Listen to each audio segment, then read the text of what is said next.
en breve damos inicio con el conversatorio. Antes de dar inicio con el mismo, agradeceríamos si por favor brevemente podrían ustedes abrir sus cámaras para proceder a la fotografía de este conversatorio. Muchísimas gracias. A quienes puedan, por favor, agradeceríamos puedan abrir sus cámaras para la foto del presente conversatorio.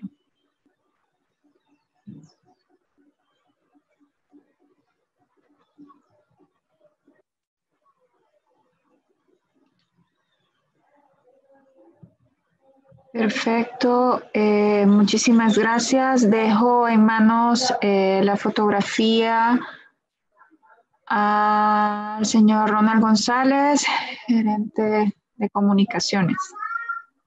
Hola, buenas tardes a todos. Ya que hemos activado nuestras cámaras, a la cuenta de 3 haré la captura correspondiente para que podamos salir en la foto. Así que a la cuenta de 3, 2, 1. Perfecto, muchas gracias.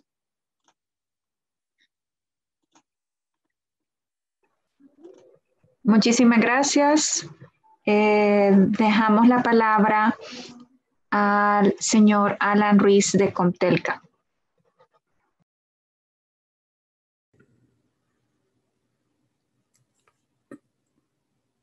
Hola, muy buenas tardes. ¿Sí me escuchan? Sí, don Alan. Perfecto. Muchas gracias. Bueno, muchísimas gracias por conectarse a nuestro 7º conversatorio de la Agenda Digital Mesoamericana. Esto es un esfuerzo que estamos desarrollando desde la perspectiva regional para justamente cambiar experiencias con nuestro sector con respecto a los esfuerzos que estamos desarrollando para concretar esta agenda a corto plazo. Y para el día de hoy tenemos a LACNIC. LACNIC se encarga de los registros de direcciones de Internet para América Latina y el Caribe. Y además de ser un actor súper relevante dentro de nuestro ecosistema de telecomunicaciones TIC, también son parte de Comtelca. Por lo tanto, le damos la más cordial bienvenida. Nos acompaña hoy Oscar Robles, que es su director ejecutivo, y también nuestro querido compañero César Díaz, muy cercano a Comtelca en todos estos procesos. Les agradecemos mucho aceptar nuestra invitación para este conversatorio, y básicamente hoy lo que queremos discutir es un tema que es básicamente la columna vertebral de los desarrollos de banda ancha y los procesos de transformación digital, que es justamente el Internet, y cómo este Internet cada vez ha ido evolucionando y nos ha dado la gran cantidad de servicios que nos da, y pues se prevé que este crecimiento sea aún mayor, y por lo tanto debemos preocuparnos de cómo va a ser ese crecimiento del Internet para poder sostener esta plataforma tan importante que hoy por hoy resulta imprescindible para nuestra vida, como lo hemos visto en este proceso de la pandemia en la que estamos viviendo.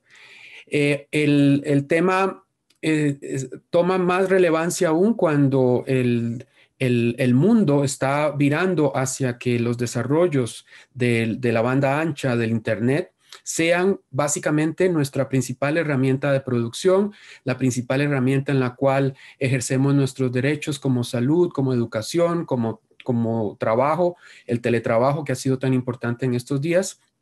Y por supuesto, el tema de cómo poder utilizar esta herramienta para salir de la crisis económica que nos ha dejado la COVID-19. Antes de pasarle la palabra a Oscar, quisiera nada más saludar a todos los compañeros de Centroamérica que hemos vivido hoy el tránsito de este terrible huracán ETA, y hemos visto cómo ha sido devastada gran parte de nuestra infraestructura. También queremos felicitar a todas las administraciones, a los reguladores que han hecho todo lo posible para que todos nos mantengamos conectados en este momento tan difícil. Adelante, Oscar, y muchísimas gracias por acompañarnos el día de hoy. Muchas gracias, Alan. Gracias por la introducción y, por supuesto, muchas gracias por la invitación a este evento. Para nosotros es mucho gusto poder dirigirnos a ustedes y realmente valoramos mucho que puedan dedicarle unos minutos a estos temas. Es una temporada compleja, no solamente por la pandemia, sino, como bien decía Alan, por el tema del huracán que recién atravesó la región. Espero sinceramente que ustedes y sus familias estén con buena salud y con seguridad en estas situaciones. Bueno, el día de hoy voy a compartir el video. Déjenme ver si lo puedo habilitar. ¿Me confirman, por favor, si están viendo la presentación? Sí, perfectamente. Perfecto, muchas gracias. Les decía, el día de hoy quisiera platicarles sobre qué elementos consideramos nosotros que son estratégicos para una agenda digital en la región. Obviamente, para los países son diferentes realidades y algunas pueden ser más relevantes que otras, pero me parece que algunos de estos pueden ser claramente transversales y de relevancia general, no solamente para algunos países en particular. Y bueno, son tres desafíos o son tres grupos de desafíos, dos que considero vitales, estratégicos, y otros tres que son quizá, digamos, complementarios, pero no por ello menos importantes. El primero es el de acceso y, no sé, se ha traducido también como inclusión digital. Y sobre todo quisiera hacer hincapié en cómo promover el acceso en zonas que hoy no son caso de negocio para los operadores tradicionales, lo cual es un verdadero desafío porque, reconozcámoslo así, hay una buena cantidad de zonas en nuestros países a las cuales los operadores no van a llegar, los operadores tradicionales de telecomunicaciones, obviamente. Y hoy esto ya es evidente. Quizás hace unos 10, 15 años esto todavía podía ser algo incierto, pero hoy con toda seguridad podemos aseverar que esto va a pasar así y probablemente se va a ampliar. Podemos hablar también dentro de este mismo tema de acceso, podemos hablar sobre la calidad de ese acceso, ¿sí? Y no me refiero solamente al ancho de banda. Sí, definitivamente una banda ancha es mucho mejor que un acceso común, que un acceso telefónico tradicional de cobre, por ejemplo. Sin embargo, nos conformaríamos con el acceso universal, con que subiéramos la penetración del acceso en la región. Digo, nos conformaríamos no porque nosotros obtengamos algo de ello directamente, sino porque sabemos claramente el desafío que es pasar de ese 50% o de ese 40% o de ese 30% de conectividad, ¿no? Entonces, sí, un ancho de banda significativo, 1 megabyte, megabit, 4 megabits, 10 megabits, 20 megabits sería genial. Pero si nos regresamos un poco a lo que establece la ITU, la Unión Internacional de Telecomunicaciones, como ancho de banda, ellos definieron ancho de banda por ahí del 2002 en 256 kilobits por segundo y no lo han modificado. Obviamente 256 kilobits por segundo no alcanza absolutamente para nada. Entonces, bueno, no me voy a meter a muchos detalles de calidad, sino simplemente hablar de el desafío del acceso. Obviamente voy a hablar del despliegue de IPv6 y por qué considero que esto es estratégico para los países, ya no digamos para los proveedores de acceso, sino no solamente para ellos, sino para el país, para la perspectiva global del Estado que define la política pública y algunos otros desafíos que mencionaré más adelante. Ya Alan me hizo el favor de platicarles quién es la ACNIC. Para aquellos que no nos ubican todavía, les comento rápidamente que la ACNIC es uno de los 5 registros regionales a cargo de la administración de los recursos numéricos en Internet. Los recursos numéricos específicamente estamos hablando de direcciones IP. Todos los dispositivos requieren de un identificador inequívoco en Internet y bueno, esto se hace de manera regional para América Latina y el Caribe. Está la ACNIC, que se estableció desde hace 18 años aquí en Uruguay como una entidad sin fines de lucro basada en membresía. Y tenemos alrededor de 11,000 asociados en 33 territorios de nuestra región, desde operadores de telecomunicaciones, proveedores de acceso puros, empresas generales, universidades, oficinas de gobierno como las que ustedes representan y usuarios finales en general. Si bien es una membresía muy amplia, nosotros no hacemos advocacy de ellos, es decir, nosotros no defendemos sus principios, sino que más bien nosotros defendemos los principios de un Internet abierto, de un Internet interoperable, y por eso es que hacemos mucho el énfasis pues, en estos elementos y en estas conversaciones como la que hoy tenemos. Bien, pasando en materia directamente, para hablar del acceso, que les decía, el desafío de la inclusión digital. Con los operadores enfocados hoy a 5G, me parece que estamos lejos de que esta sea una solución para conectar a las zonas que hoy no son negocio para ellos. Y cuando hablo de zonas que no son negocio para ellos, no hablo solamente de las zonas rurales o de las zonas montañosas o de las zonas limítrofes, hablo inclusive de zonas dentro de la mancha urbana que no tienen esta posibilidad de ser negocio para los operadores de telecomunicaciones. Es una verdad desgarradora, pero tenemos que empezar a reconocerla. Así es y así va a ser, porque son empresas, la mayoría de ellas con fines de lucro, algunas son estatales en la región, pero la mayoría de ellos son entidades con fines de lucro que no van a hacer beneficencia pública. Entonces, una vez reconociendo este desafío, tenemos que empezar a pensar en que difícilmente esto va a cambiar. Y el 5G no es algo que ayude pues, a ampliar el acceso. Al contrario, el 5G busca tener una mayor densidad de clientes en una zona de alto consumo y entregar más servicios a esa pequeña población. Busca descremar, digamos, a la capa, digamos, de usuarios para poder aumentar el consumo por mes, el consumo mensual que tienen estos usuarios. Y aquí viene otra realidad. El consumo mensual, el ARPU, el Average Revenue Per User, o el consumo mensual por suscriptor, es de los más bajos en la región de América Latina y el Caribe, incluyendo Centroamérica, por supuesto. Anda entre 6 y 8 dólares. Y con la situación de la pandemia, esto se agrava aún más. Entonces, los operadores no solamente no tienen una solución para atender estas zonas, sino que están en una situación aún más complicada financieramente para atenderlo. Con lo cual, pues tenemos nosotros que promover soluciones diversas y creativas y numerosas, ¿sí? Hago énfasis en esos tres elementos: numerosas, creativas y diversas. ¿Por qué? Porque es la única forma en que podemos empezar a ver que se atienden a todas estas poblaciones y a todos estos sectores vulnerables.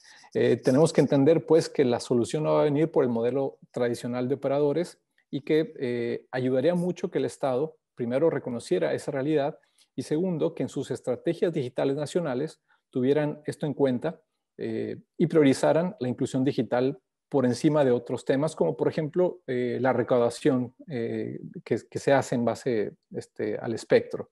En algunos países se ha encarecido el espectro, cobrándolo más caro, y bueno, esto definitivamente no ayuda a la situación de la cobertura. Claro, finalmente son las empresas las que tienen que pagar, pero no son las empresas las que desembolsan esos recursos. Finalmente es el suscriptor, es la sociedad, quienes terminan pagando ese sobrecosto. Así que, bueno, ahí va el primer tip, la primera idea de cómo se puede ayudar en las estrategias digitales a promover la inclusión digital. Algunas de las iniciativas que hemos visto no solamente en la región, sino en varias partes del mundo, por ejemplo, son las redes comunitarias, cuando hablamos de soluciones diversas. Estas redes comunitarias lo que han logrado ha sido convencer a los reguladores, finalmente ha sido eso, convencer a los reguladores que hay un uso legítimo, no lucrativo del espectro, de las frecuencias. Entonces, en lugares como Argentina y México, por ejemplo, han convencido a los reguladores de tener un mecanismo secundario del uso del espectro justamente para las redes comunitarias. Estas redes comunitarias tienen la condición de que no pueden lucrar con este servicio, con este bien de la nación, digamos, con el espectro, y así han empezado a operar diversas redes en Argentina, les decía, y en México, y estoy seguro que en algunas otras regiones han empezado a replicar ese modelo. Este modelo es muy importante porque justamente ahí no va a llegar el operador, ¿sí? El operador, ya no digamos solamente el incumbente, sino ni siquiera el operador secundario o el terciario, ni siquiera proveedores de acceso a Internet de manera inalámbrica, con lo cual es una solución que los propios pueblos, las propias comunidades han desarrollado y tendríamos que tener algún mecanismo para apoyarlos y para permitirles esa operación. La siguiente idea que les traigo es justamente a nuestros amigos de Brasil, que si bien no están en el Caribe, no podemos dejar de ver ese ejemplo y aprender algo de ellos. Estos números que les traigo es un registro que tenían de operadores de pequeñas dimensiones. Ellos le llaman prestadoras de telecomunicaciones de pequeño porte o PPPs. Que son básicamente pequeños proveedores de acceso. Este dato es de Abranet, la asociación Abranet. En enero del 2018 tenían cerca de 6,000 proveedores de conectividad. De esos, solamente menos de 200, que son las últimas dos líneas, las líneas inferiores de esta tabla, son los concesionarios o los permisionarios. El resto, desde 5,000 accesos para abajo, son los pequeños proveedores. Es decir, tenían casi 6,000 proveedores de acceso. Y está bien, Brasil es inmenso por donde se le vea, pero esto no es una realidad exclusiva de Brasil. Primero déjenme les muestro cuál es el dato al día de hoy para que les sirva todavía de mayor impacto. Al día de hoy se estima que hay cerca de 16,000 pequeños proveedores de acceso a Internet. Y la pregunta es, ¿cómo lograron todo esto? ¿Cómo fue que pudieron promover tantos negocios? ¿Cómo fue que generaron pues, el cultivo para que esto se diera? Bueno, la buena noticia es que no tuvieron que hacer nada. Fue un hoyo en la regulación, fue una ausencia de regulación lo que permitió que existieran estos pequeños ISPs. Lo cual pues es una buena noticia, porque esto quiere decir que simplemente tenemos que poner atención a qué cosas no hay que hacer para promoverlos.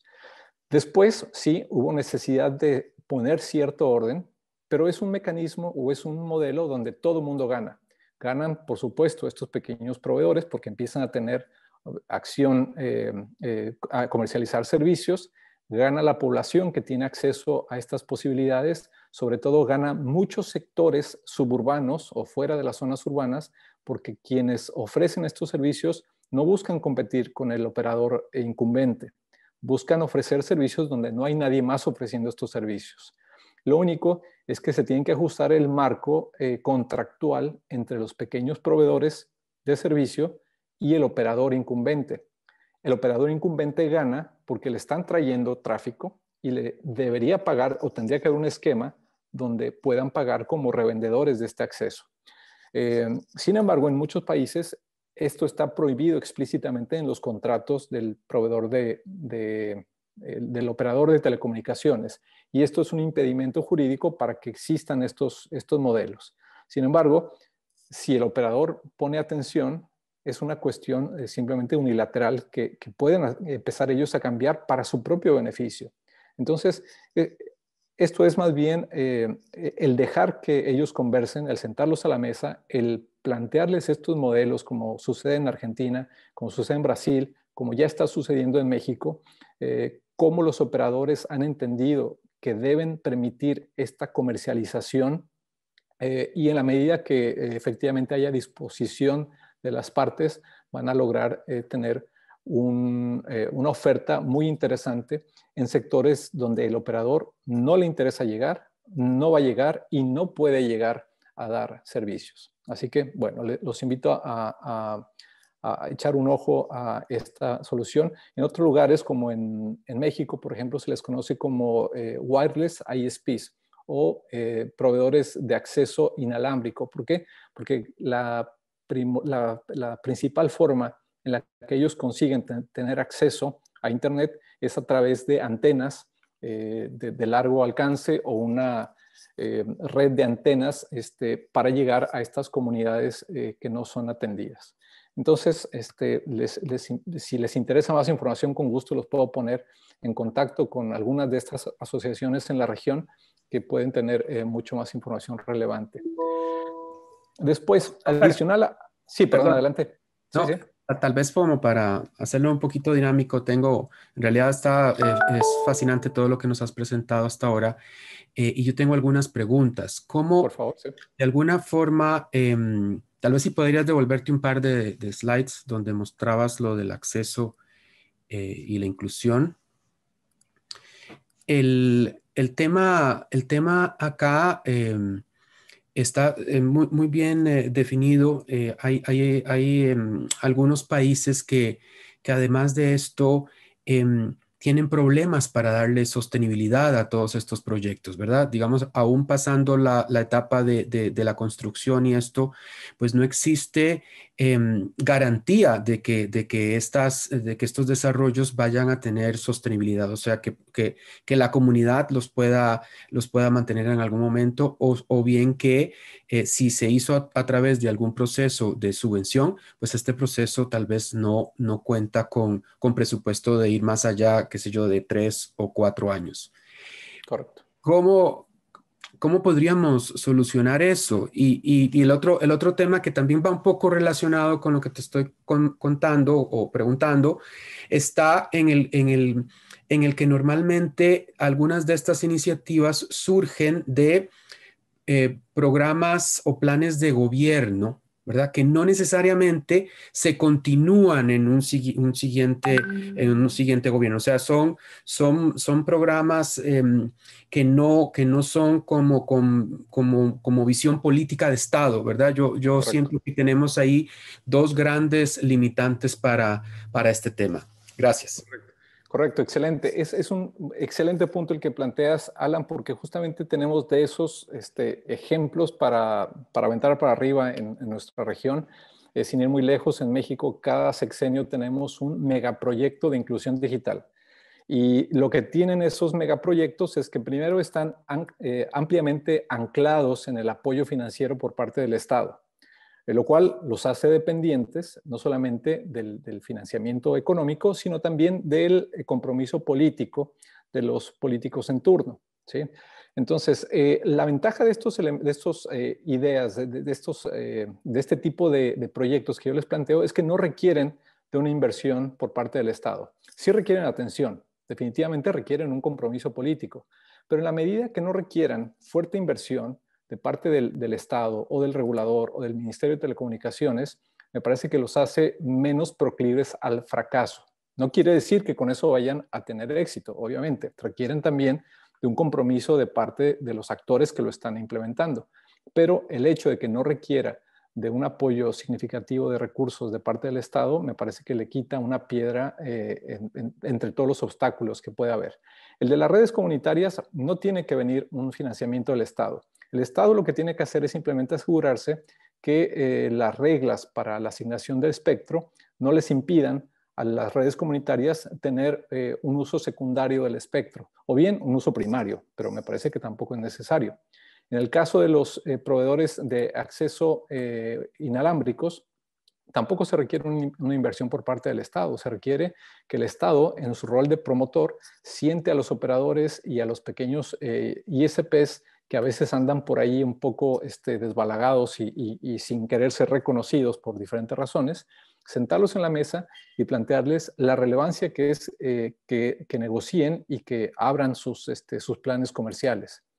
Otros ejemplos que les tenía aquí son el de grandes empresas como Google o como Tesla con su proyecto Starlink, que buscan llegar a zonas con complejidades pues, en la orografía, en la geografía del territorio. Pues. Pero no necesariamente estamos hablando que el Estado financie esos esfuerzos. Estas son grandes empresas. Pero luego, por ejemplo, tienen el caso de Bután, que en sus monasterios un proveedor de acceso mediano, ni siquiera uno de los más grandes, logró instalar en algunos de estos monasterios una red de antenas utilizando los espacios blancos de la televisión, los white spaces, los TV white spaces. Tampoco requirió inversión del Estado, es simplemente que una vez que estos proyectos tienen éxito, sería muy bueno que el regulador tuviera algún involucramiento para facilitar la explotación de estos espacios que no se utilizan tradicionalmente en la televisión, ¿no? Para quienes quieren conocer un poco más, por ahí les vamos a pasar las referencias al final, pero bueno, este es un proyecto que hoy ya se utiliza en muchas partes del mundo y es como si tuvieran un Wi-Fi, pero en vez de que tengas 50 metros de alcance en tu módem, tienes 10 kilómetros de alcance. Con lo cual, las antenas, si las pones con línea de vista de 7, 8 kilómetros, tienes una cobertura espectacular. Lo que se necesita es justamente ese marco jurídico que ahí es donde el Estado puede participar. Algo más cercano a nuestra realidad, por ejemplo, que no tiene que ver propiamente con acceso, es este pequeño proyecto, que es el .wifi.org. Este es un proyecto que hicieron unos muchachos, proyecto Cambal se llama, de hecho, es una palabra en maya. Es un proyecto que estos muchachos lo que hicieron fue generar o producir este pequeño dispositivo para tener una cantidad de recursos de capacitación, de información instalados en ese pequeño dispositivo. Es una Raspberry Pi, una computadora de estas nuevas que cuestan $100.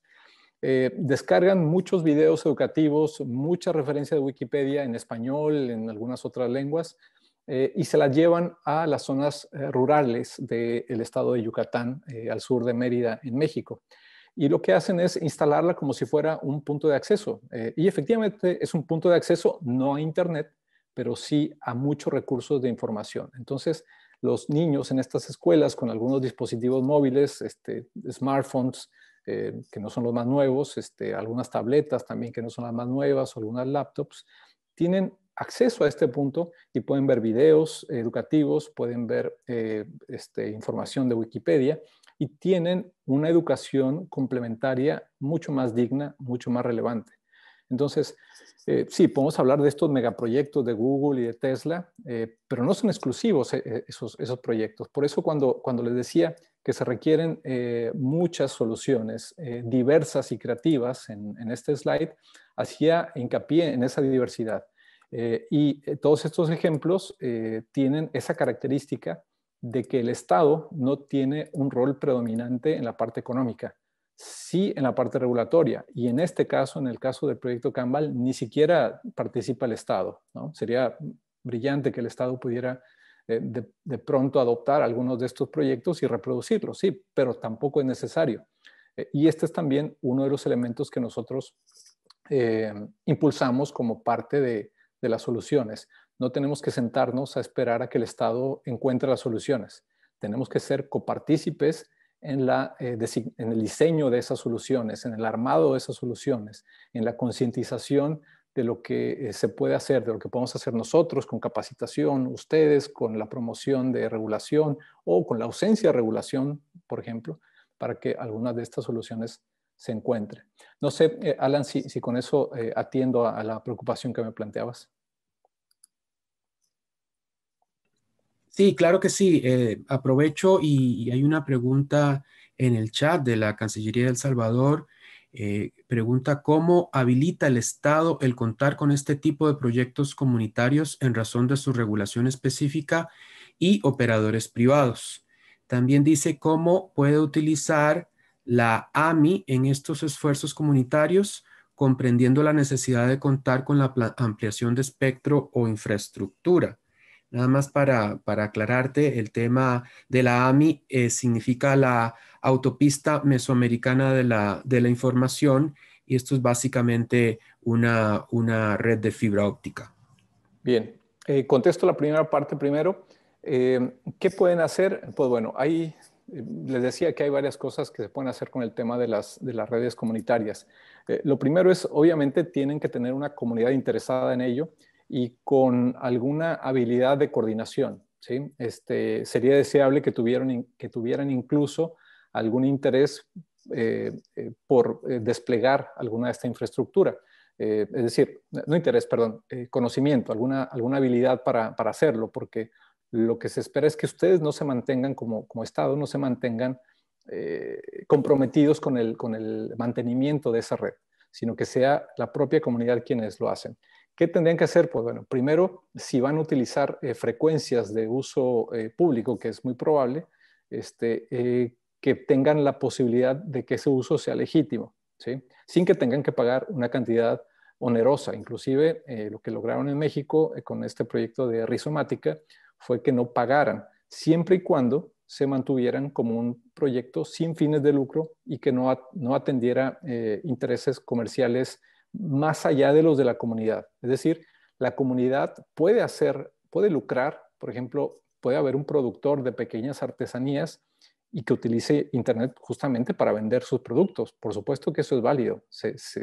Sería genial que lo pudieran hacer, pero que no sea para revender el acceso después a su colonia, ¿no? A eso se refiere con este uso primordialmente no lucrativo. Después tendrían también que asegurar con el incumbente, con quien les va a acercar la punta de Internet a estas redes comunitarias, que platicaran al respecto, ¿no? Porque si tuvieran que pagar el valor comercial de ese acceso, probablemente se fundirían en unas cuantas semanas estas redes comunitarias. Entonces, de alguna manera, podrían sentarse con el operador y decir, mira, tú tienes, en la mayoría de los países, los operadores incumbentes tienen una exigencia de cobertura, ¿sí? Al menos en México existe una obligación de que tienen que cubrir cierto porcentaje del país, cierta cantidad de ciudades con un nivel de población para arriba, y si no lo hacen hay una multa, ¿sí? Pero entonces, ¿qué sucede? Resulta que prefieren pagar la multa que tener la cobertura. Entonces, ahí tienen, digamos, la zanahoria perfecta para sentarse con los operadores y decir, a ver, nos estamos haciendo locos aquí todos. Tú haces como que tienes cobertura, yo hago como que tú la cubres, pero finalmente no lo haces, entonces te cobro una multa y a mí ese dinero no me sirve para nada, ¿sí? Entonces, si clarean esas cosas, si clarean esa situación, lo que efectivamente pueden hacer es reducimos las exigencias de cobertura siempre y cuando tú, el operador incumbente, manejes un modelo de cobranza distinta para las redes comunitarias. Por ejemplo, adicionalmente, tú incumbente tienes que permitirle a los pequeños proveedores de servicio que comercialicen servicio. Ellos sí van a tener lucro y te van a pagar. No les tienes que dar ningún descuento. Te van a pagar como un distribuidor, pero tienes que permitírselo. Ahí va a haber un estira y afloje porque obviamente el operador va a decir, ah, no, pero a mí sí me interesa llegar a esa zona. Lo cierto es que no le interesa. Le va a interesar después cuando el pequeño proveedor desarrolle el negocio en esa zona y efectivamente ya sea un negocio para el operador grande de telecomunicaciones. Eso es un desafío y eso se tiene que discutir. Pero hoy en día los operadores grandes no quieren llegar a esas poblaciones porque el ARPU, el Average Revenue Per User, o el ingreso mensual que podrían tener de los usuarios de esas comunidades es todavía más bajo de lo que se tiene en el promedio. Entonces, es regalarles prácticamente algo a los operadores cuando llegan a negociar este tipo de acuerdos. Por ello me parece que es simplemente la disposición de sentarse a conversar, de exigirles algo de compromiso pues, con estas otras soluciones, lo que podría ser la diferencia. Ahora, respecto al tema de cómo podría servir el proyecto este de interconectividad que tienen en la región, bueno, esto es muy importante porque eso les puede dar además un leverage adicional, una ventaja adicional en estas conversaciones. Una vez que ustedes lleguen con el operador y digan, operador, tienes que ayudarme a hacer esto, porque si no lo haces tú, lo voy a hacer tarde que temprano, lo voy a hacer yo, no te voy a pedir nada, pero obviamente tampoco te voy a dar nada y aún así lo voy a hacer. Y vamos a tener redes comunitarias, vamos a tener pequeños operadores, pero sería muy bueno que tú pudieras contribuir con tu granito de arena a este beneficio común, ¿no? Porque, digo, más allá que el proyecto de interconexión regional sea muy importante y que ustedes quieren darle contenido a ese proyecto, siempre es importante tener a todos los actores involucrados. Insisto en la relevancia de tener a muchos actores. En la medida que tengan muchos, pequeños, medianos, grandes, se aseguran que las soluciones sean más sostenibles. Porque el caso, por ejemplo, de Brasil, con esos 17,000 operadores que tienen hoy, de esos pequeños operadores, no hay nada que asegure que van a sobrevivir el día de mañana, sobre todo con esta situación de pandemia. Sin embargo, los que van a sobrevivir van a poder tener esa resiliencia para cubrir territorios que dejaron de cubrir los que quebraron, ¿sí? Entonces, probablemente de esos 17,000 van a sobrevivir 15,000 y eventualmente esos 15,000 van a volver a cubrir el territorio.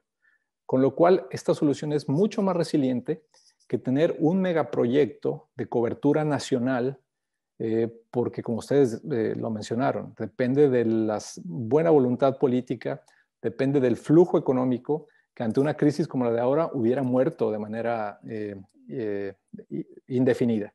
Así que me parece que es por ahí por donde se pueden aprovechar estas ideas y aprovechando obviamente ese proyecto que tienen en la región. Gracias, Oscar. Y efectivamente, los pequeños operadores en algunos de nuestros países les llamamos cableros porque pasaron de dar un servicio de cable a dar un servicio de Internet y han sido muy valiosos para el desarrollo de esta pandemia, sin duda. Quisiera nada más aprovechar y dar un pequeño comercial. Mencionaste a Rizomática. Bueno, con Rizomática tuvimos hace un poco más de un año un taller sobre todos estos temas de 2 días con Comtelca y también vamos a tener con Rizomática un conversatorio como este en unas cuantas semanas.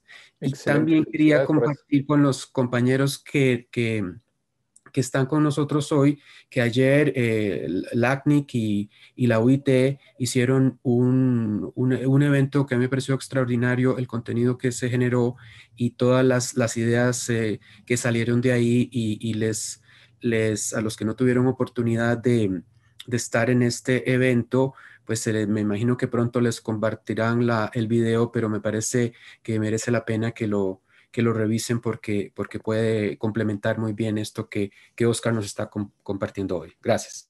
Perfecto, muchas gracias. Sigo entonces con el segundo elemento que me parece estratégico en sus estrategias digitales nacionales.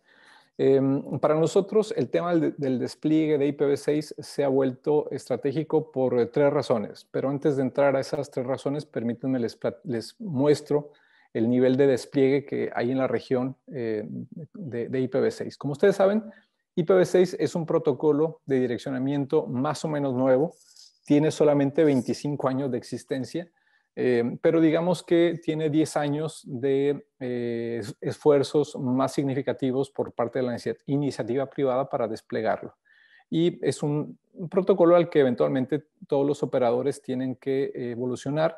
Y la buena noticia es que el usuario final no tiene que hacer nada. Para el usuario final es transparente. En todos nuestros dispositivos, sean teléfonos, sean laptops, supercomputadoras, son ya compatibles con IPv6. Entonces, para nosotros va a ser transparente.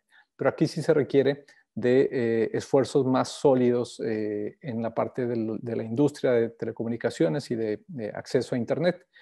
Y lo que vemos es que a nivel global, por ejemplo, 1 de cada 3 paquetes, este 33%, 1 de cada 3 paquetes en Internet ya es IPv6, ya habla, digamos, la versión actualizada del protocolo de direccionamiento que es el IPv6.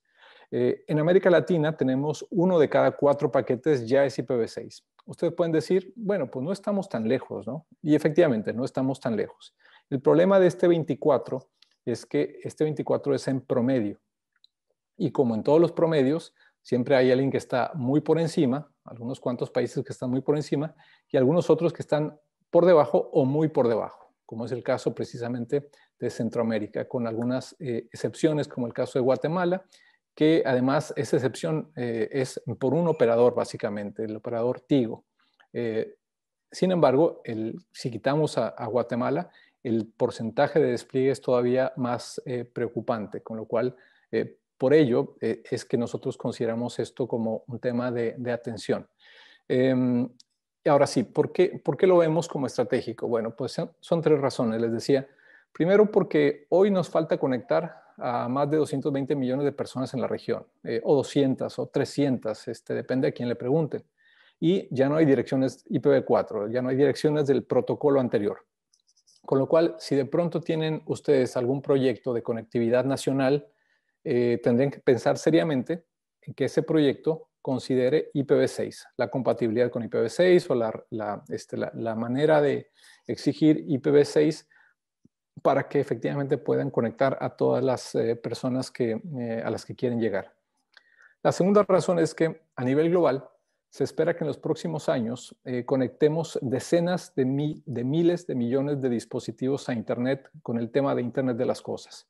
Y muchos de ellos, cada vez más dispositivos de esos, cada vez más sensores de esas Internet de las cosas, van a requerir direcciones IP.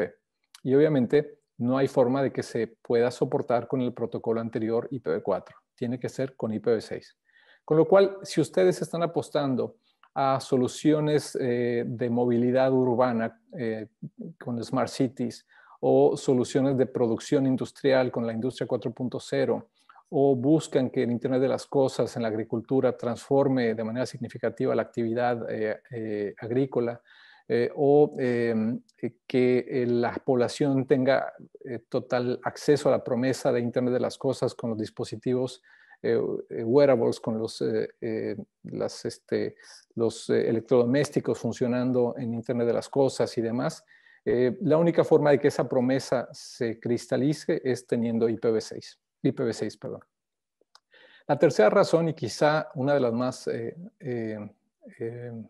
las menos obvias de estas dos, es que IPv4 hoy dificulta o imposibilita en algunos casos la trazabilidad de transacciones, sobre todo ante la comisión de delitos. O sea, lo imposibilita en muchos casos, independientemente si hay o no un delito. Pero a ustedes les interesa que primordialmente exista la trazabilidad de transacciones cuando hay la comisión de algún delito.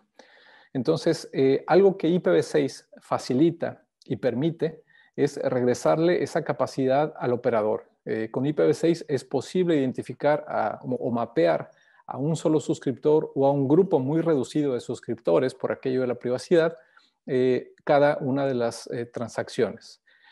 Inclusive, el hecho de que no haya IPv6 genera más tentaciones de sobrevigilancia masiva por parte del Estado, porque como no hay un mecanismo efectivo de trazabilidad de transacciones, ¿qué es lo primero que hacen? Bueno, instala este software que te va a permitir vigilar todo lo que pasa en Internet, ¿sí?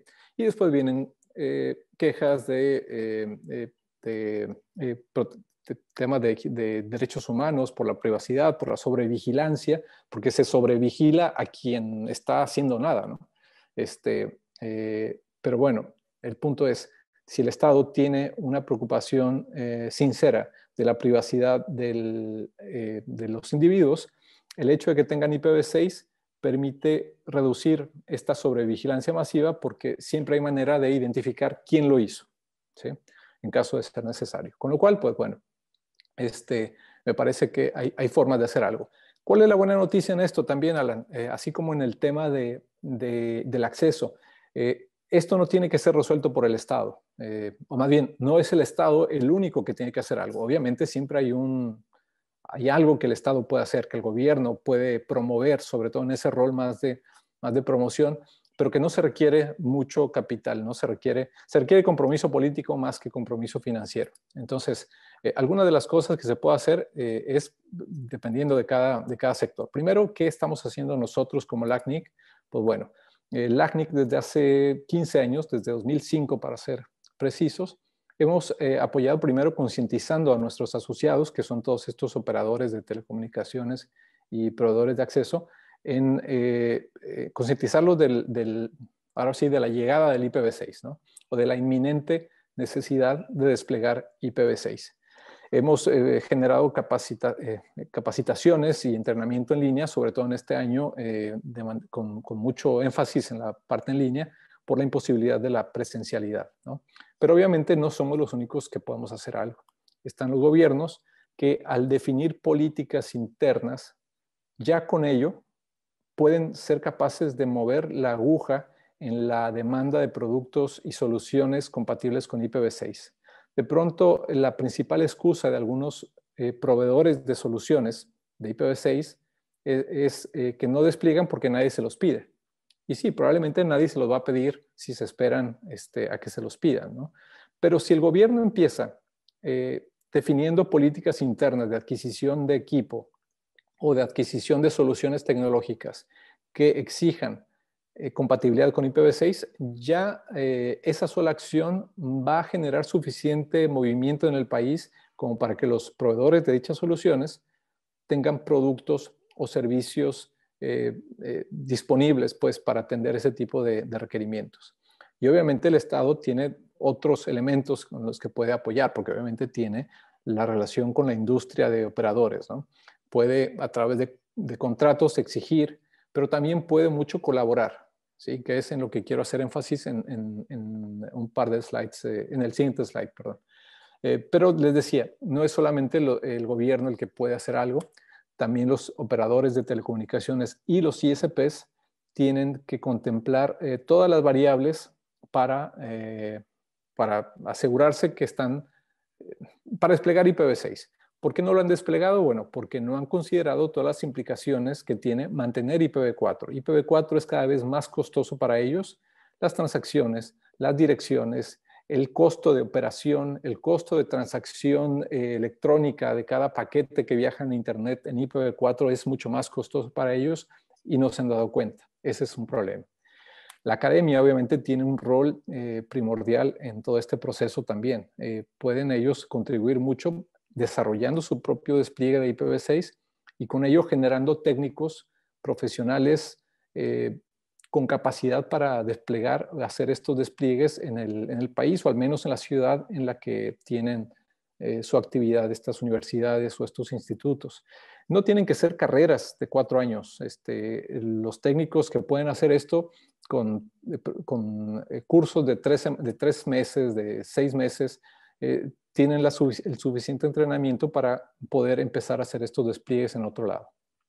Y obviamente los usuarios finales tienen algo que hacer también valorando el tipo de soluciones que sean compatibles con IPv6, como por ejemplo las soluciones para vigilancia de sus residencias, de sus organizaciones.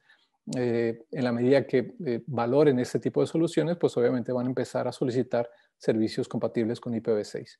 Y como les decía, todos estos tienen algo que hacer en este despliegue, en la promoción del despliegue de IPv6. Y les decía que quiero hacer énfasis en lo que el gobierno puede hacer. El gobierno puede hacer muchas cosas y puede hacer todo si quisiera. Me parece que un uso más efectivo de los recursos es la columna de la derecha.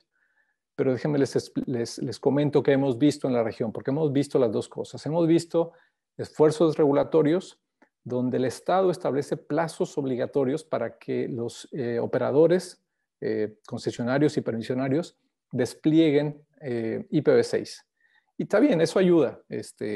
Sin embargo, le cuesta mucho al gobierno. ¿Por qué? Porque genera fricción, genera recursos jurídicos de parte del Estado, porque eventualmente el operador se ampara o establece alguna excusa judicial para que no le aplique esa regulación, y hay que contestar oficios y hay que revisar y hay que hacer esto, y no sucede nada mientras tanto.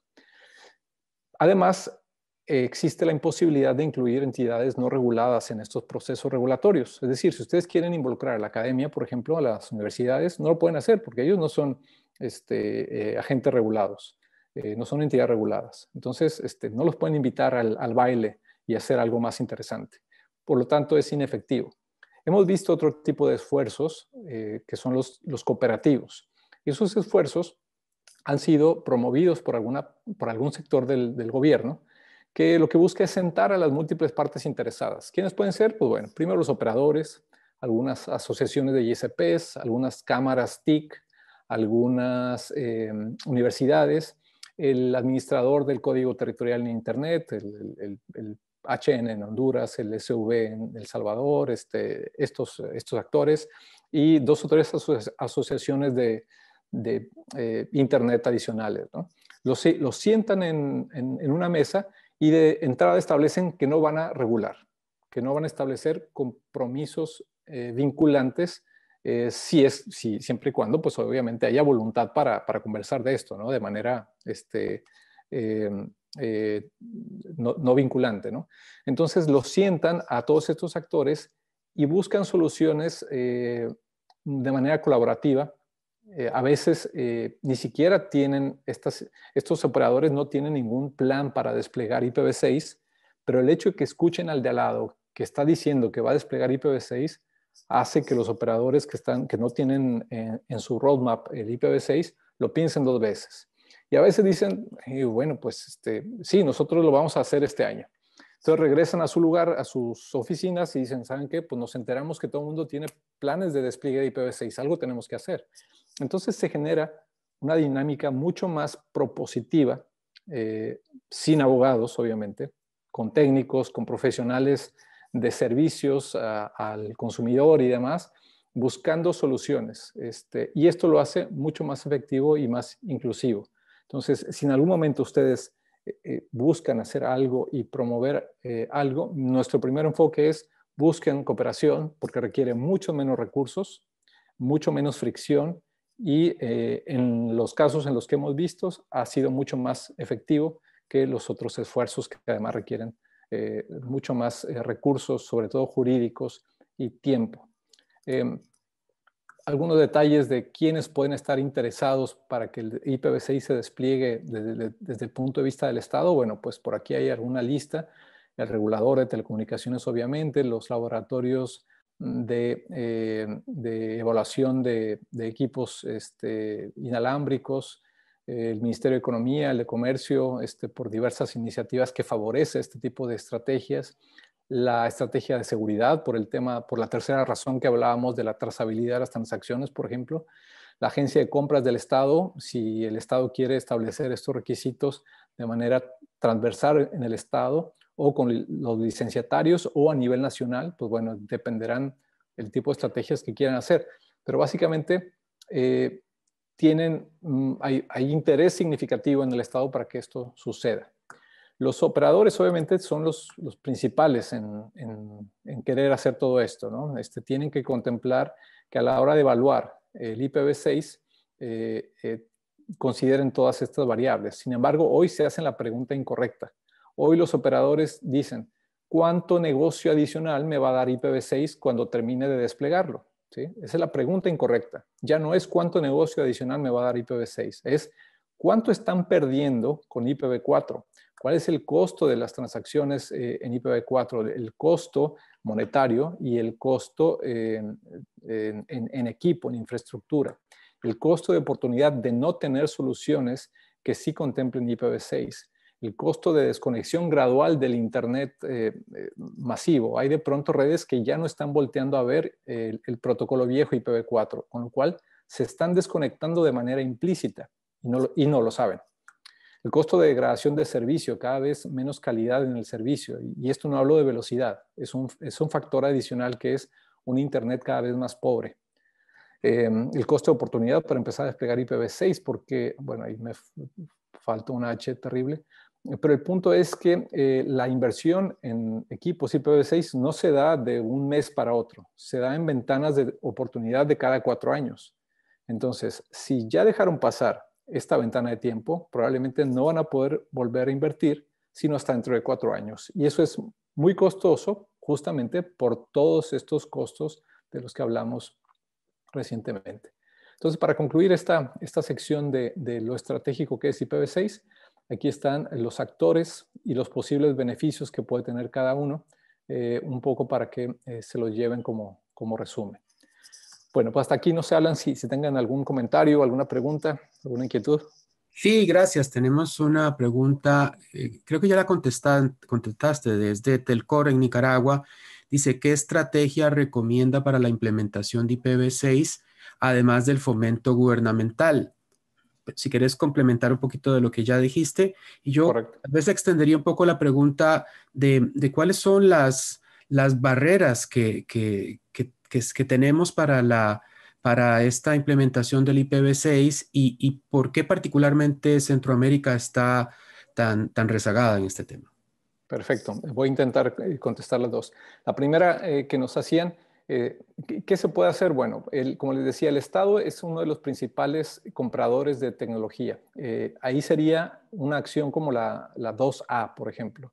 Esta acción 2A es establecer como requisito que las adquisiciones de equipo, servicios de TI y proyectos de conectividad sean compatibles con IPv6 o efectivamente atiendan a requerimientos de IPv6. Esto lo puede hacer el gobierno de manera unilateral que aplique para el gobierno mismo, para el Estado mismo. Es decir, no tienen que exigírselo a los operadores. Podrían hacerlo. Nuestra recomendación es que no lo hagan ni a los licenciatarios, ni a los operadores, ni al resto del país, que es suficiente con que lo hagan a nivel Estado. Esa es una de las acciones más efectivas que pueden conseguir. Otra es, desde el punto de vista de trazabilidad, es solicitar a los operadores mantener la capacidad o obtenerla, en caso de que no exista en su país, la capacidad de mapear cada IP, independientemente si es IPv4 o IPv6, a un solo suscriptor o a un grupo reducido de suscriptores.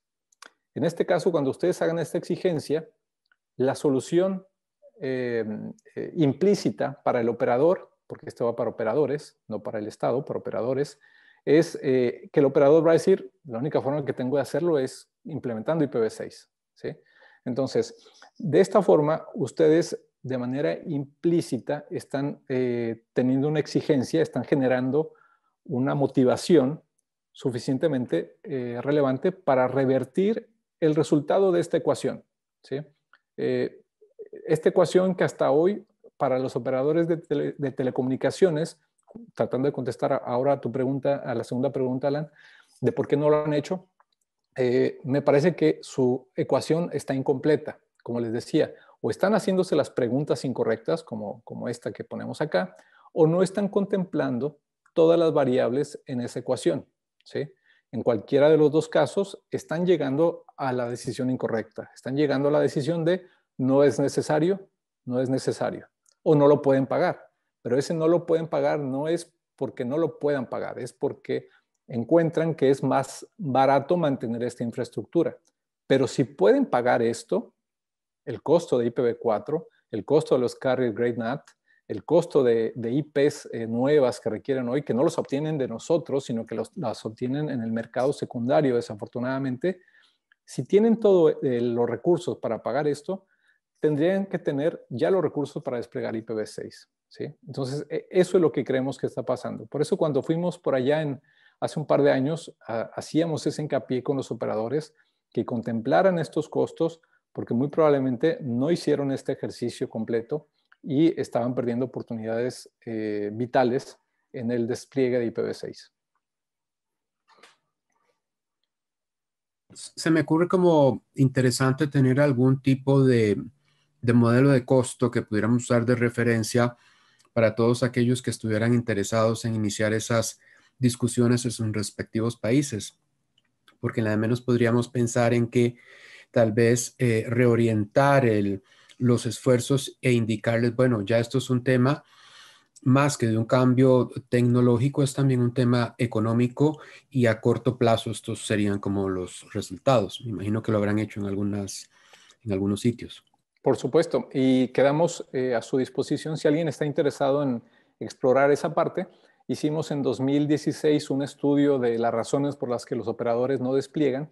Tenemos ese estudio en conjunto con CAF, lo tenemos publicado, y ahí en ese estudio documentamos un ejercicio matemático pues, para identificar algunos de estos costos y que puedan más o menos apoyarse para tomar esa decisión. Lo podemos acercar y un poco apoyar, o incluso si hubiera interés de parte de alguno de ustedes para conversar con algunos operadores de su país, de su región, de alguna ciudad en particular, con todo gusto podemos hacer una presentación específica para operadores con el desglose de estos costos, un poco para concientizarlos de todo esto, porque estas variables son muy abiertas, es decir, el costo de transacción en IPv4 es muy diverso para un operador que para otro.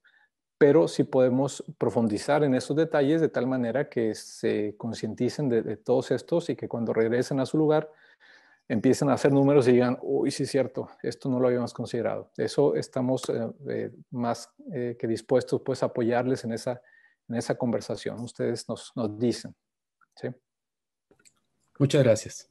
Perfecto. Bueno, entonces para concluir, es el tercer grupo de desafíos o de más bien de aspectos que nosotros consideramos estratégicos en cualquier plan estratégico serán los siguientes. Son tres muy cortitos, tenemos poco desarrollo, pero para no extenderme mucho. El primero es la idea de promover la interconexión, tanto local como regional. Cuando hablo de local me refiero al país, cuando hablo de regional me refiero entre algunos países vecinos, sobre todo. Esta posibilidad lo que permite es que si bien los operadores tienen su propia salida y tienen a veces varias salidas, esto no impide que se puedan interconectar entre ellos, ¿sí? De hecho, muchos de ellos ya lo hacen, tienen sus acuerdos de interconexión privados. Sin embargo, aquí es algo que podría promover el Estado, el gobierno, para hacer más eficiente la conectividad. ¿Cuáles son los beneficios directos que genera con esto? Bueno, directamente lo que genera es la posibilidad de tener menor latencia en el acceso a los servicios. Algo muy importante en estos tiempos de pandemia. Por ejemplo, hoy los empleados de gobierno, los empleados de las universidades, tienen los recursos dentro de sus oficinas, pero hoy no están trabajando dentro de las oficinas. Algunos de ellos están trabajando en su casa o están trabajando desde algún restaurante o desde alguna cafetería e intentando accesar el servicio de correo que está en las oficinas o el sistema de provisioning o de facturación que está en las oficinas. Entonces, esa transacción viaja probablemente hasta Miami o hasta Sao Paulo o hasta México o hasta Bogotá para después regresar a su país y tener el recurso que están buscando, ¿no? Entonces hay mucha latencia, hay mucha pérdida de conectividad por todos esos múltiples saltos que tiene que hacer. Entonces, en situaciones como las de ahora, una solución de interconectividad local o regional ayudaría a reducir esos problemas. La oportunidad que tiene el Estado es de identificar un actor neutral.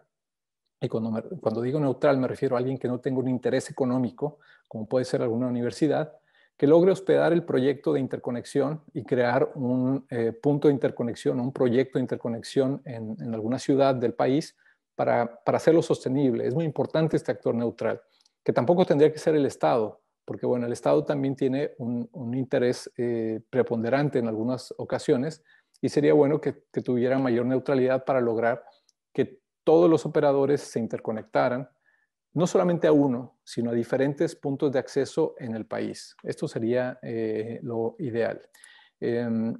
Como les decía, el rol neutral de la academia permite la interconexión de múltiples actores, no solamente de los más grandes, ¿no? En algunos países las universidades son sede de los IXPs locales o regionales. Y además, al tiempo que atienden un aspecto primordial en la conectividad, van construyendo su propia comunidad técnica. Y esto es importante por el siguiente elemento que voy a mencionar, que es justamente la seguridad digital o la ciberseguridad o no sé cómo le quieran llamar. Pero el tema es que la seguridad digital requiere de un abordaje bastante amplio. No es posible tener un enfoque solamente desde el punto de vista estatal, desde el punto de vista gubernamental. Si bien la seguridad nacional es enteramente una responsabilidad del Estado, esto queda claro, el Estado no debería pretender abordar estas discusiones de manera unilateral, con lo cual es muy importante que logren coordinarse con los múltiples actores involucrados en las operaciones de las redes en el país. No por un tema romántico de sí, involucremos a todos los que participan. No, aquí no tiene nada que ver con romanticismo. La parte de la seguridad es muy importante establecer algo que es clave y vital en la atención a los desafíos cibernéticos, que es la coordinación interpersonal.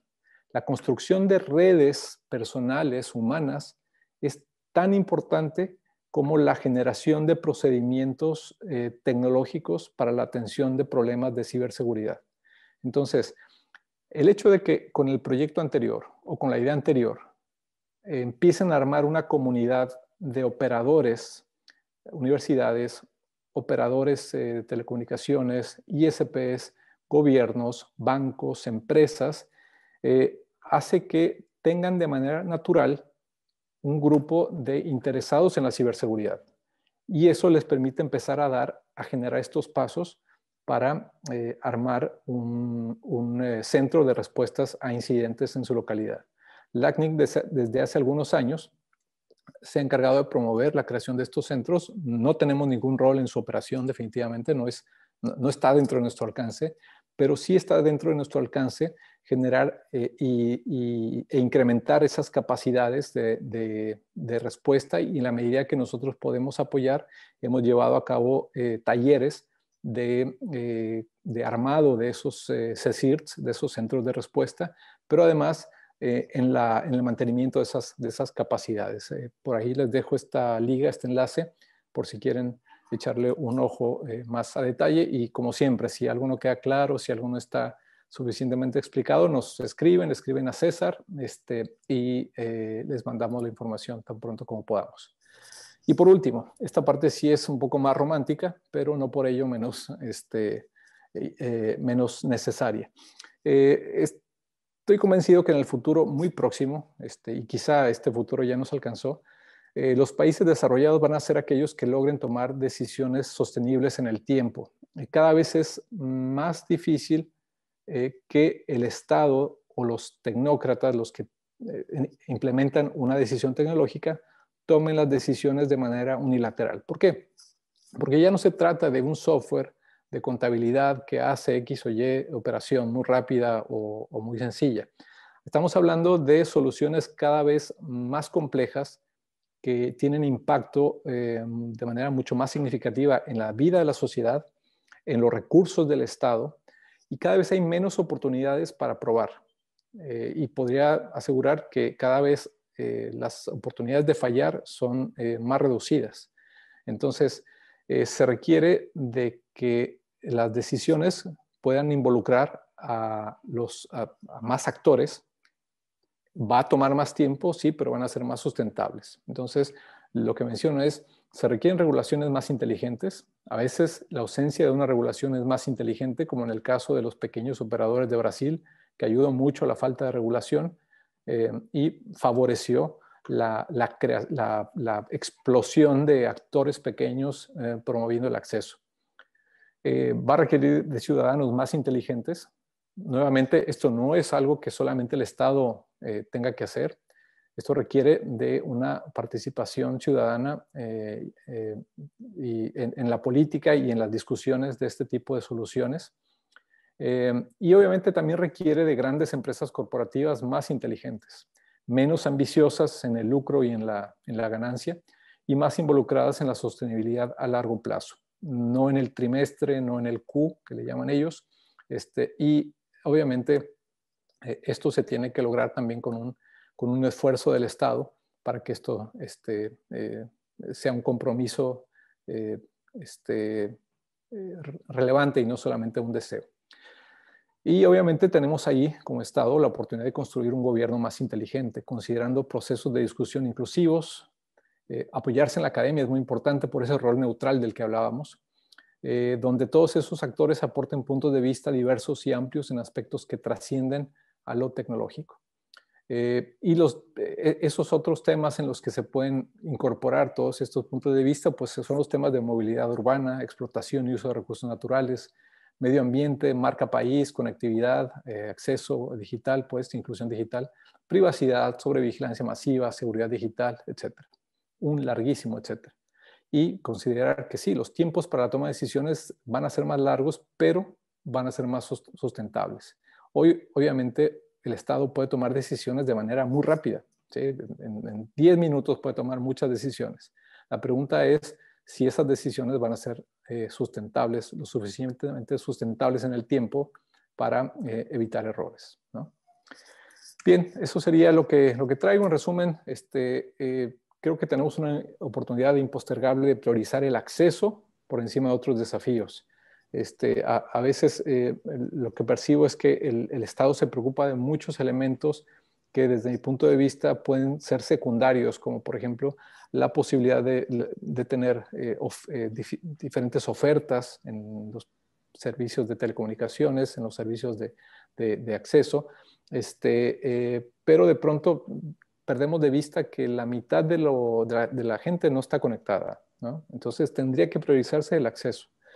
Y esto sin hablar, como les decía al principio, de la calidad de la conexión, que aún suponiendo que la mitad de nuestra población está conectada, hay que ver qué calidad de conexión tiene esa mitad, ¿no? En algunos casos tienen solamente acceso a Facebook, a WhatsApp y algún otro mensajero por ahí instantáneo. Si bien eso es parte del Internet, eso no es todo el Internet que quisiéramos que tuviera. Quisiéramos que tuviera un acceso a todas las soluciones de gobierno digital, por ejemplo, que tuviera acceso a muchos otros recursos y a poder explotar la red de manera mucho más intensiva. Así que bueno, nos quedan desafíos importantes.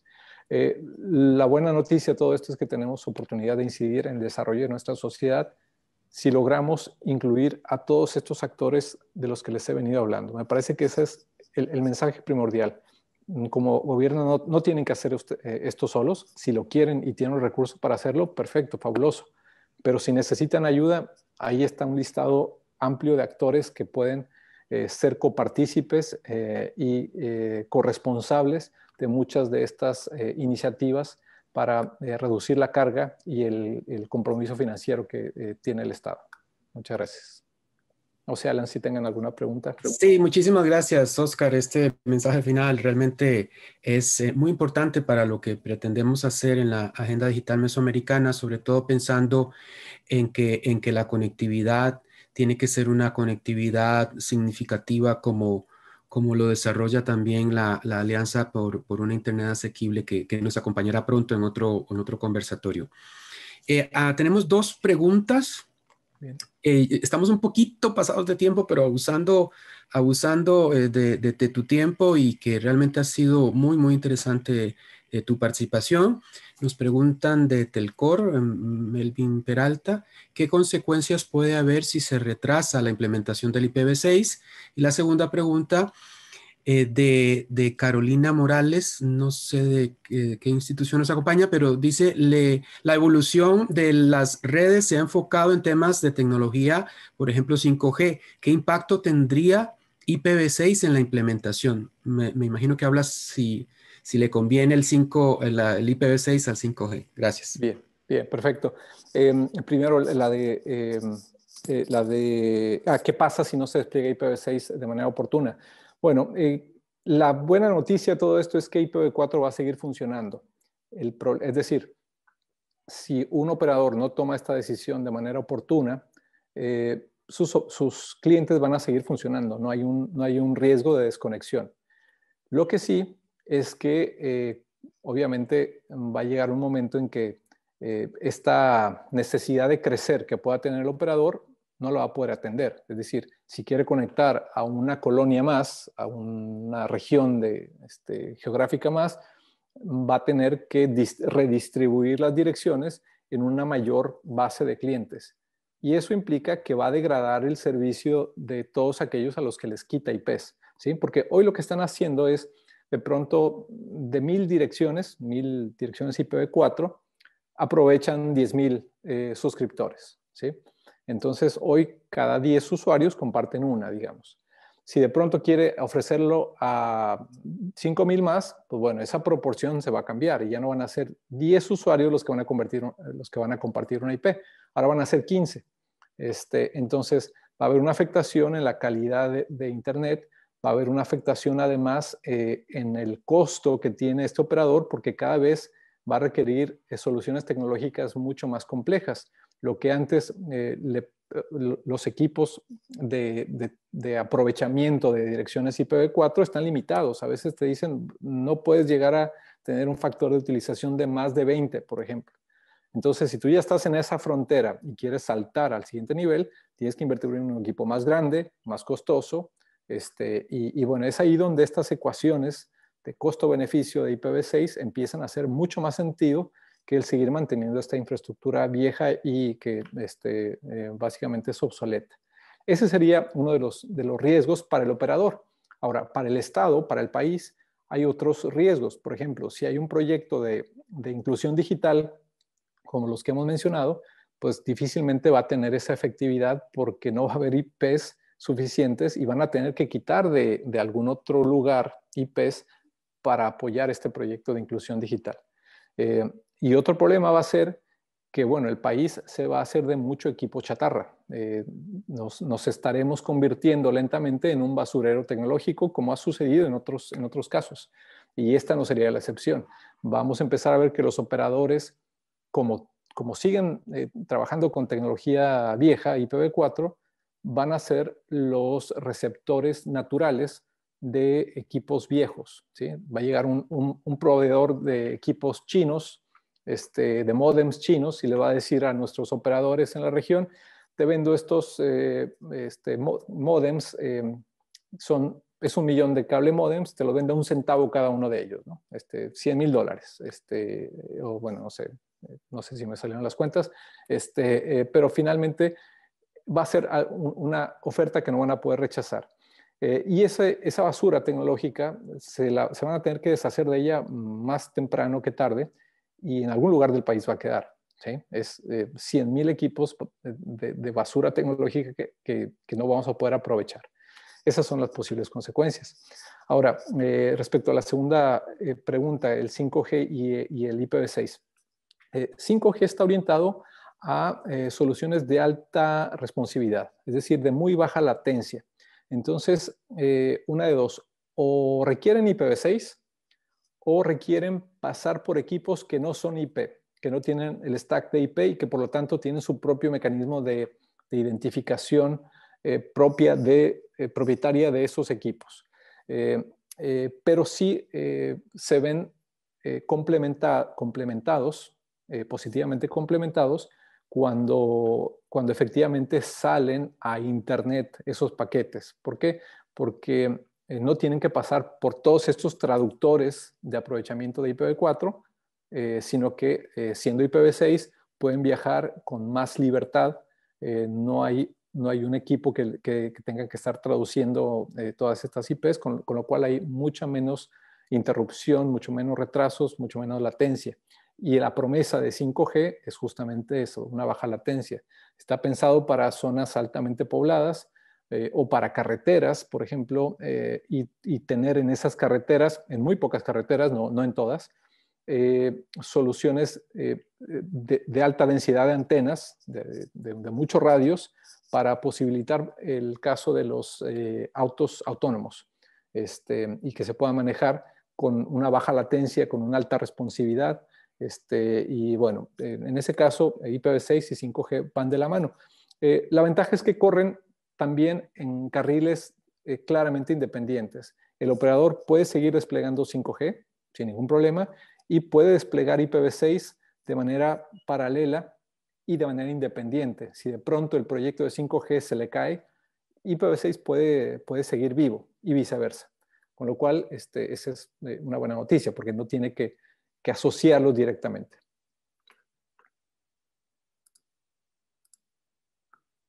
Muchísimas gracias, Oscar. Quiero nada más hacer eco a un comentario que nos hace Ingrid García de Guatemala, agradeciéndoles todo el esfuerzo que ha hecho LACNIC para apoyar a todos nuestros países en el proceso del despliegue y seguimiento del IPv6. Gracias de nuevo. Te agradezco mucho tu tiempo. Nos pasamos casi 20 minutitos. Agradezco las preguntas de los compañeros. Dieron bastante valor a lo que Oscar había preparado, y pues creo que los vamos a invitar en un futuro cuando ya tengamos algún avance sobre la agenda digital mesoamericana para compartirlo con ustedes. Y antes de despedirme, pues quisiera pasarle la palabra a Carolina del proyecto Mesoamérica. Adelante, Carolina, y tengan todos muy buenas tardes. Buenas tardes a todos.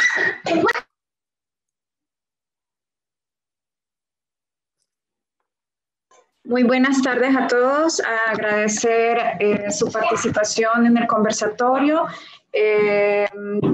Nada más externar un cordial saludo por parte de la directora ejecutiva del proyecto Mesoamérica, la doctora Lidia Fromsea. Deseando a todos ustedes pues salud y bienestar a sus familias, tanto en esta época de pandemia como en todo el proceso de esta pues tormenta que ha acontecido y pues ha impactado mucho a los países de la región centroamericana. Muchísimas gracias a todos, a don Alan por su apoyo y a LACNIC por esta importante.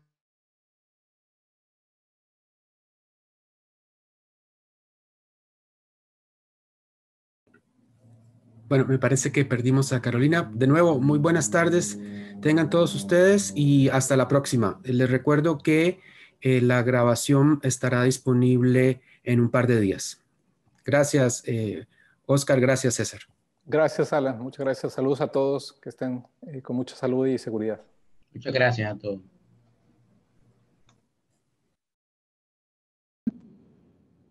Específicamente, yo creo que una estrategia de reuso de espectro sería mucho más eficiente.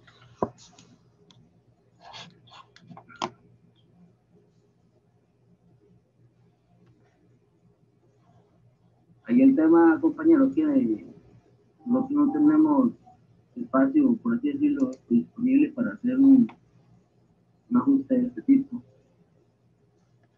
en nuestro espectro. Ya lo tenemos todos ocupados.